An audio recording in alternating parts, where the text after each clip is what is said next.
What's going on, everybody? It's Matt, aka the Lumberjack Landlord. Super excited to be here with my two buddies, the rest of the three amigos. And no, it's not divided up by how much we weigh. Thank heavens, because then it would be a little bit of a weird seesaw. But that being said, I'm pretty sure Mike would end up in the middle. But that being said, we've got a fantastic session for you guys today. I purposely didn't tell these guys at all what I was going to be asking with them because I want their raw, visceral reaction. And when you said that, I figured this is a great way to get canceled on YouTube. And I said, let's do it on your channel. Perfect. I'm ready. I'm ready to be canceled if need be. So guys, the question that I have for you is this, and so Dion, I'll let you go first on this one. Can you tell me the number of short-term rentals on all platforms, short-term rentals that are available in the US, generally speaking? Number of I would short-term have no rental clue units. because it's not my asset class, and I'm way too lazy to make it my asset class. So I'm going to just guess. Give me a guess. 180,000. Okay, Mike, what is your guess? The number of STR units available of all flavors, all so platforms. on Airbnb, VRBO, Everything. I'll go 3.25, 325,000. Okay, there are 1 million units. Oh, jeez. 1 million units. Okay. So, okay. Any idea how many were a year ago or 2 years ago? So it's actually slightly down, but is it? It is slightly down, but stop jumping the shark on my game. I'm sorry. It's a game. I'm sorry. So far, I guess I'm closest if we're playing over under. Exactly. I wasn't particularly close, but I was close. Well, the crazy funny thing is, right? This guy finally going on a vacation, and so I'm looking at Airbnbs. So I jump on the internet, I'm taking a look around, and I'm like, all right, this is pretty cool. I'm going to start lowballing all these guys. And then I'm like, where I want to stay, there's only 4 available. I was lied to. There's only 4. And it's not like a difficult place. Like there should be a lot more than 4. Yeah, it's a big market. There should be a lot more than 4. Then I'm like, I guess I've got 4 to play with.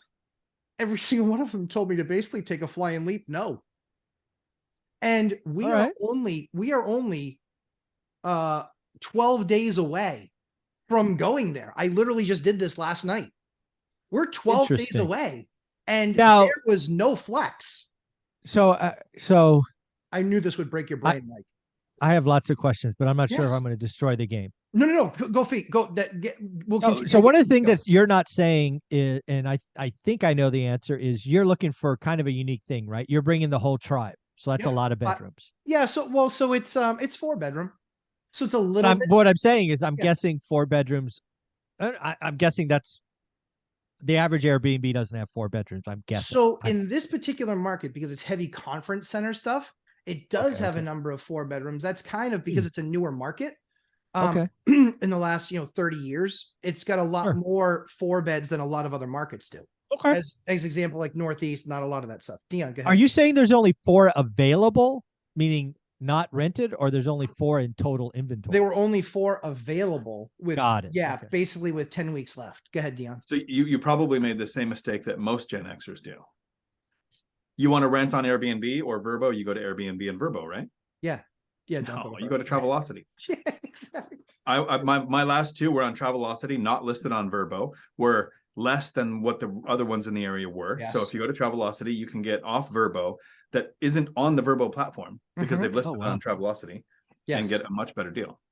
Yes, that's true. So I did look there. I found something that was okay, but then had a conference with Mrs. Lumberjack, and I was like, it's a vacation, whatever, fine. So coughed it up. So she said no. She was like, okay. And I was like, all right. I know what that means. Yeah. Okay. So the first part is right. So 325, 180, way off, but we're talking 1 million units. So the next thing, right, is every one of the crashers out there is saying Airbnb and short-term rentals are the death nail because it's going to create a ton of inventory. So I just told you it's 1 million units. Mike, you get to go first. How many units are there right now on the market? And what's our current churn on a monthly basis as far as number of transactions that's occurring? Well, the current run rate last reported, it'll be reported this Friday, interestingly enough, I think was 4.4 million. Right. So that's about 380,000 a month houses. It's about 380. So we're talking about 2.5 months. If every Airbnb in America was brought to market, because now the numbers don't work. Yeah. If every Airbnb that was brought to market, it's 2.5 months of supply. Yeah, this kind of stuff breaks my brain because this is stuff I think about all the time. Right. And when you look at these national numbers, you're absolutely right. And this is why I've been calling the median price to do nothing for 5 years, because when you look at the whole big picture of the country, you got some up, you got some down, it's noise. Yeah. And I still stand by that, which drives people crazy. Same with Airbnb, right? When you look at these national numbers, you're absolutely right. That said, you may have a buy box. You may have a market where you had a lot of people come in. I have an investor that I talked to today who went to Bear Mountain. I don't know. It's a ski resort in Southern California. I don't know what it's called. Big Bear. Anyways, Big Bear. Thank you. Big Bear. Apparently, a lot of Big Bear was not very Airbnb heavy 2 years ago. It became very popular with Airbnb over the last 2 years. And now nobody can make any money. Yep. Sure. So my guy, you've heard him, Omar, he talks on Tuesdays as well, is like, I'm turning them into long-term rentals or selling them. Yep. I'm out of the Airbnb game. So again, if your buy box is Big Bear, Airbnb is going to crush you.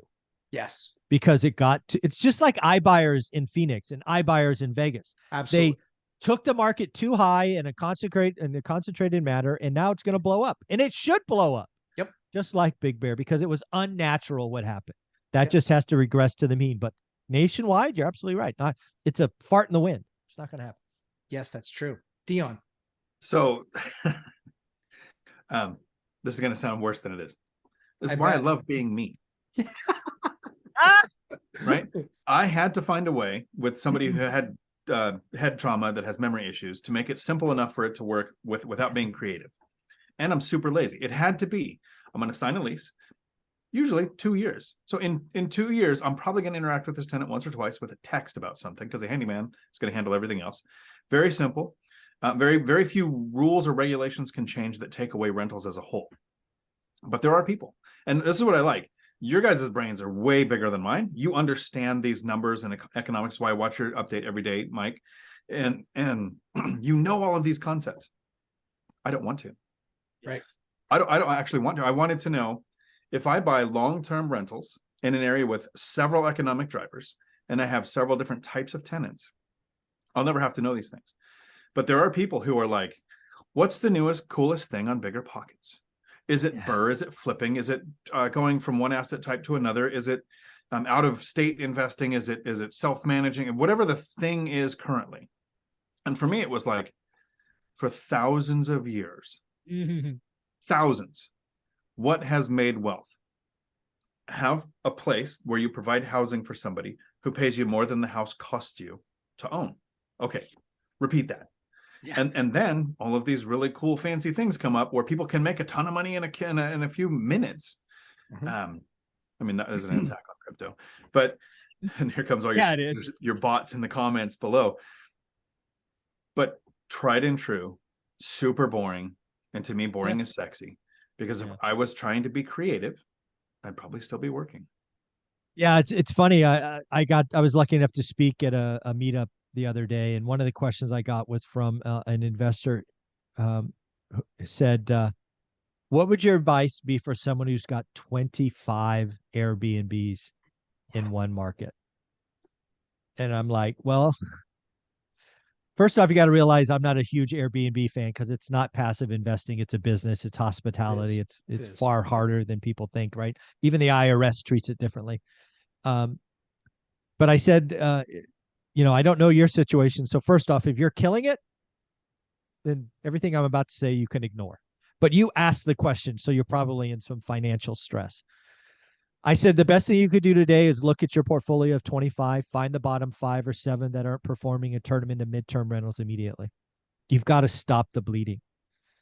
Because a lot, hopefully she bought these a long time ago, and it was a she. Right. She bought these a long time ago. So maybe she can even turn them into long-term rentals, furnished long-term rentals. That's something that doesn't exist a lot of.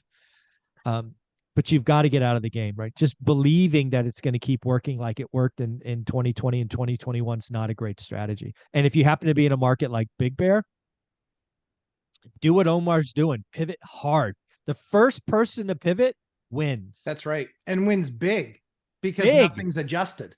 Exactly. They be win the big. first. Mm-hmm. Yeah. Yep. And they get to report last year's numbers and all that other stuff. All right. So Mike, resident economist.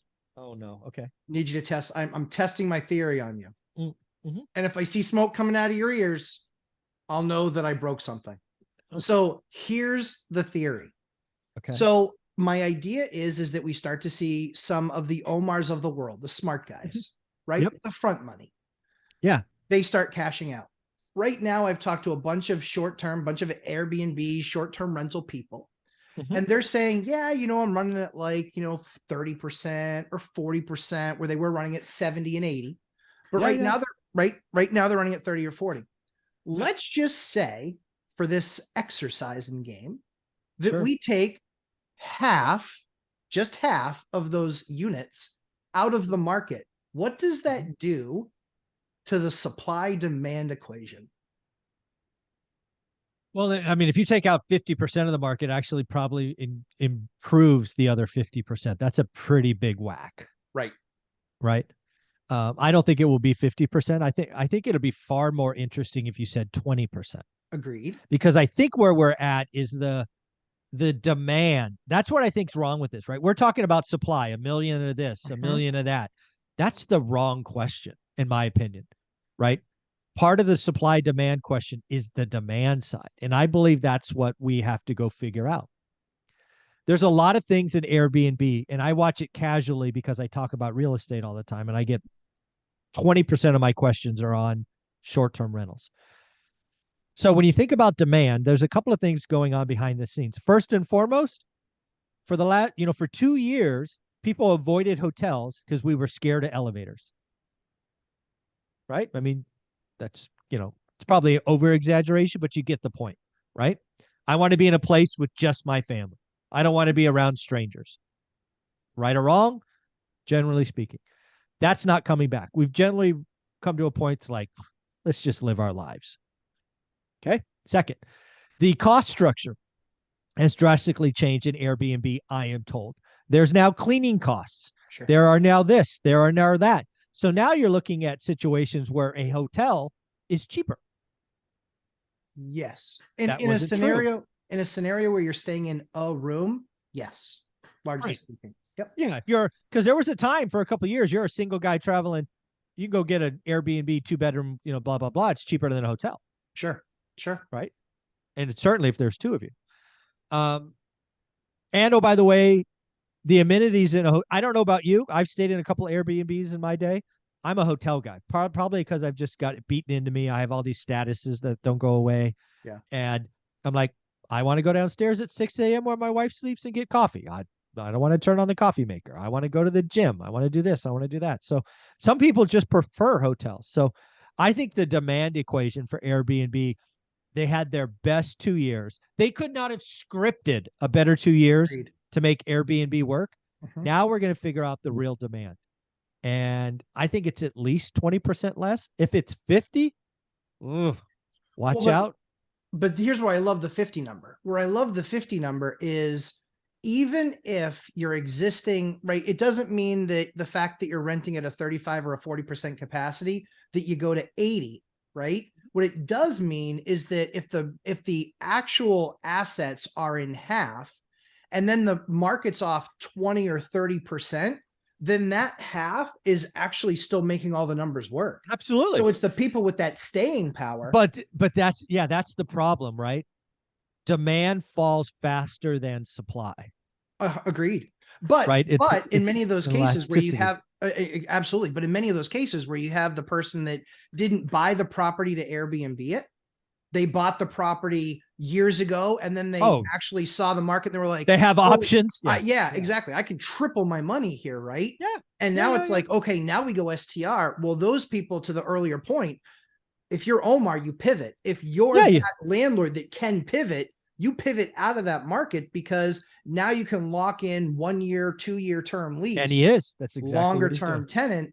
And then the other people are fighting over the remainder. The key, though, is that if you're part of that 50% that can stick it out, and you're not writing a check every month to keep the thing going, and it just makes a whole lot less, that's where I think that's the key. Right. That's the financial strain. What do I talk about? The only picture in my first book, no alligators. That's right. What we are going to see is, in the last 12 months, there's a lot of people that bought properties where short-term rentals at the best demand and pricing worked.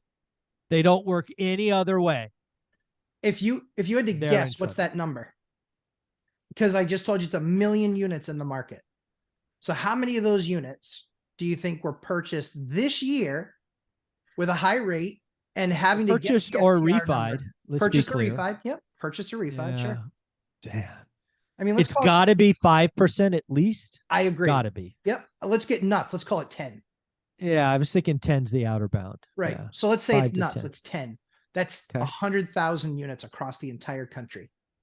No, agreed. And again, it's a fart in a wind. It doesn't matter. But if you're part of that 100,000, you are 100%. In trouble. 100%. But here's what we talk about, right? We're all real estate channels. We're all trying to create financial freedom. And if we look at the situation, this is where being an amazing operator comes into play. Operator, yes. It's about operating. And so it's kind of full circle, right? Which is the whole world thinks that Airbnbs are all of a sudden going to lead to the housing collapse. Okay, let's just give you that number. It's 1 million houses. That's 2.5 months of inventory that all of a sudden comes on in one day. We all know that's not going to happen. So then we start playing with the numbers, like the spreadsheet, cutting this number in half, taking 20% demand out, saying now it's 5%. You know what it means? It means nothing. It means nothing except to that individual that isn't a good operator, that didn't understand what was the market dynamics that were occurring. They only had one way it would work, and now that one way is gone. And so I would sum this up by saying Airbnb is not going to lead to the crash of the US housing market, because the numbers aren't there. But most importantly, as an operator, this is what you have to get used to doing. Understanding all the different scenarios by which your current asset will perform, and making sure that you're watching the trends in the market to understand that you must act. And because if you're first, it's going to be far better than being last. Amen. Because if you're not first, you're last. So, Dean, any closing thoughts? Yeah. So I think the opportunity here, to look for that.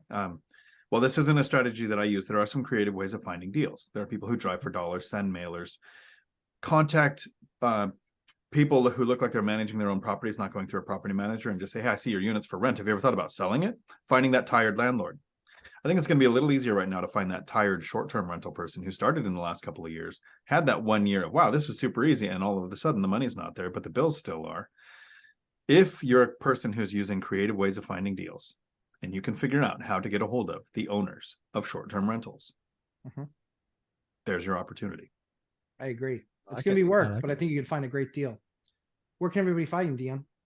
Right here on YouTube, Dion Talk Financial Freedom, where on Tuesdays at 4 p.m. Pacific, I do a live stream that lasts as long as the questions do. It's true. And Mike?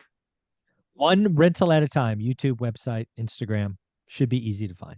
Appreciate the gold, gentlemen. As I said, it would appear as though Airbnb is not going to crash our housing market. So as I always say, please like and subscribe. Check us out, Lumberjack Landlord. And if you are a landlord, oh shit, I'm a landlord. Now what has been released? You have a landlording course for self-management, and all the links are below. Check it out. There is a special giving back to folks before as a Christmas present. So I hope you guys all have a fantastic day, and we'll talk again soon. Thanks, gents. Ciao.